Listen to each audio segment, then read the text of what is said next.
John Farrell bringing Brad Pearson, a trainer, out to check on him. By now, Red Sox fans have seen Ludlow Vermonter Brad Pearson tending to players on the field. I'll take you back to some other areas that the guys utilize. Today, the Red Sox head trainer takes us to a place people rarely see. So this is our training room here in Fenway Park. This is where Red Sox players get treatment, day and night. It's a laser treatment. As you'd expect, there's some high-tech equipment. This uses nitrogen to blast the players with cold air for about 3 minutes. When they get out of it, they feel refreshed, they feel like re-energized. I have tried it once. To me, it's just like walking from the grocery store parking lot to your car in the middle of a Vermont winter and then getting into a warm car afterwards. But sometimes simple is good too. Our SwimX unit, which is really a big swimming pool, this we use typically with rehabbing players. Every day the players have a routine and practice that they do on the field,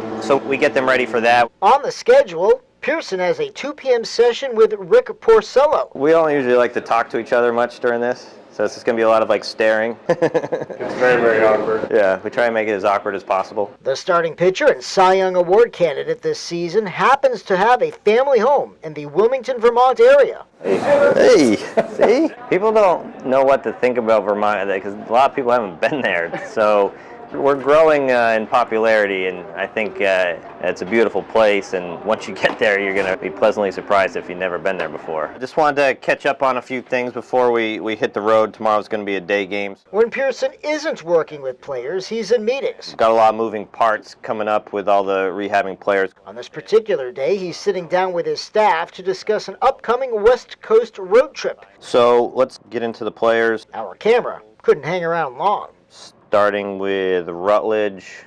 All right, that's good there. I have to imagine that's really tough to have all that confidential information and to know when you probably listen to the media and you read what's in the papers and all the speculation and you know the truth and how wrong sometimes people can be. We do it for the players. We know that that's the number one most important thing.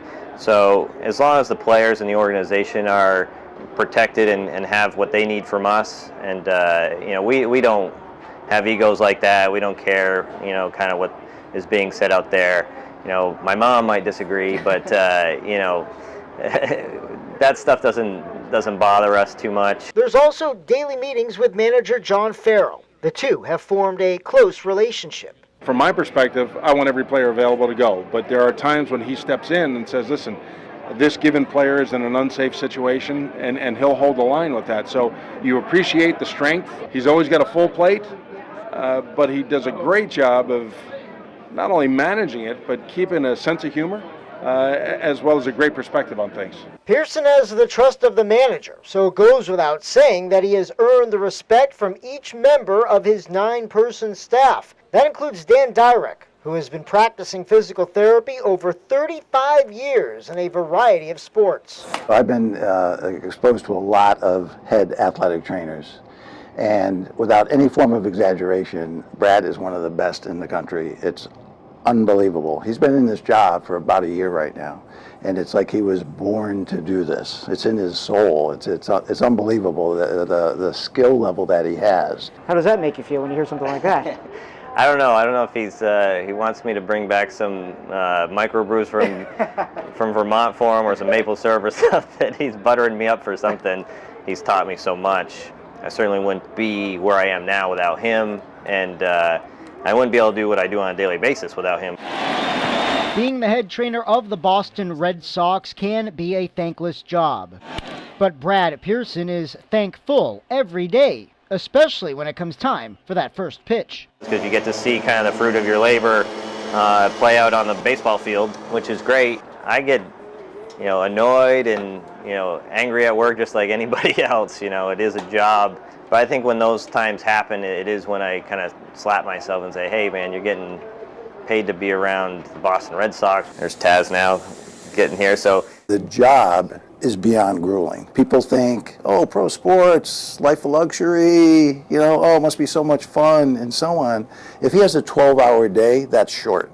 During our conversations, Brad really wanted to emphasize the fact that there are many personnel and staff members just like him working tirelessly behind the scenes, trying to get the product on the field to all come together.